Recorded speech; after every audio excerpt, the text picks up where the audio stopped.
So this famous doctor is a fraud. Let me explain.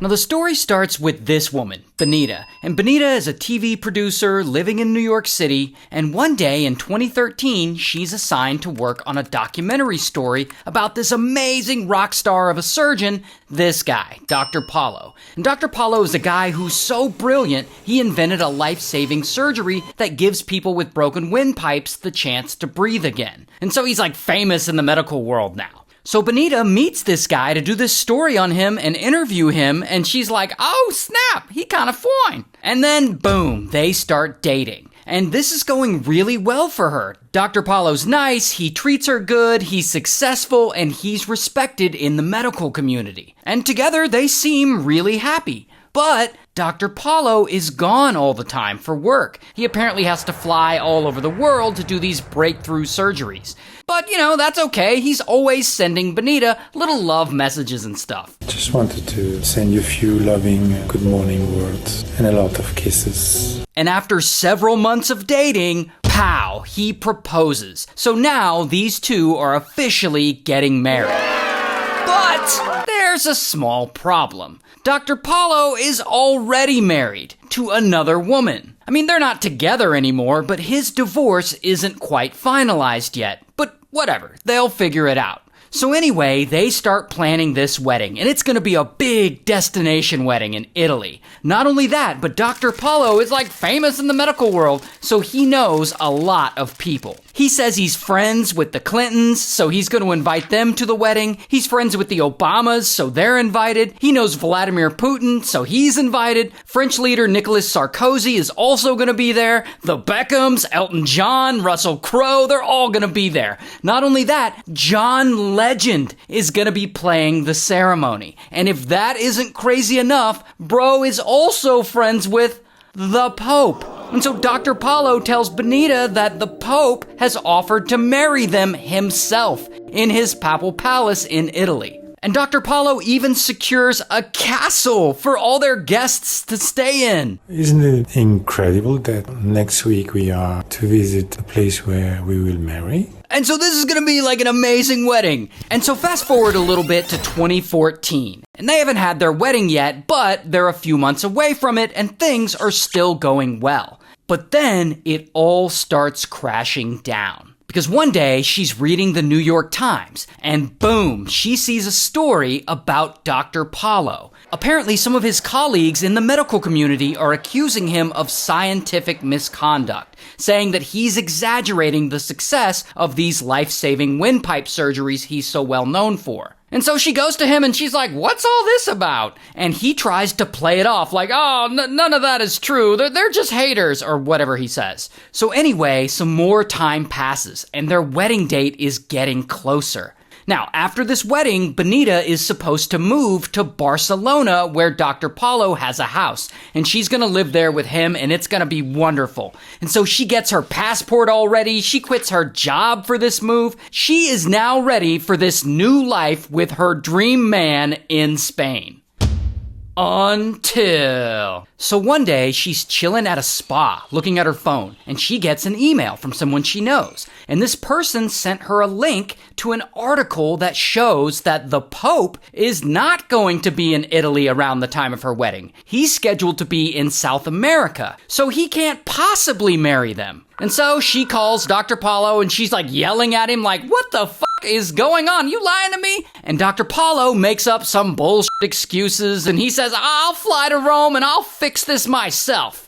But Benita, she's not stupid. She knows something weird is going on. And so she uses her TV documentary producer skills and she starts investigating. She calls the castle that Dr. Paolo said the wedding guests are supposed to stay at, and the people at the castle say they've never heard of him. Not only that, other places he claimed he booked for the wedding also never heard of him. So immediately, Benita does the smart thing and she postpones the wedding until she can figure out what the hell is going on. And so like 300 guests who all bought plane tickets to Italy now have to ask for a refund.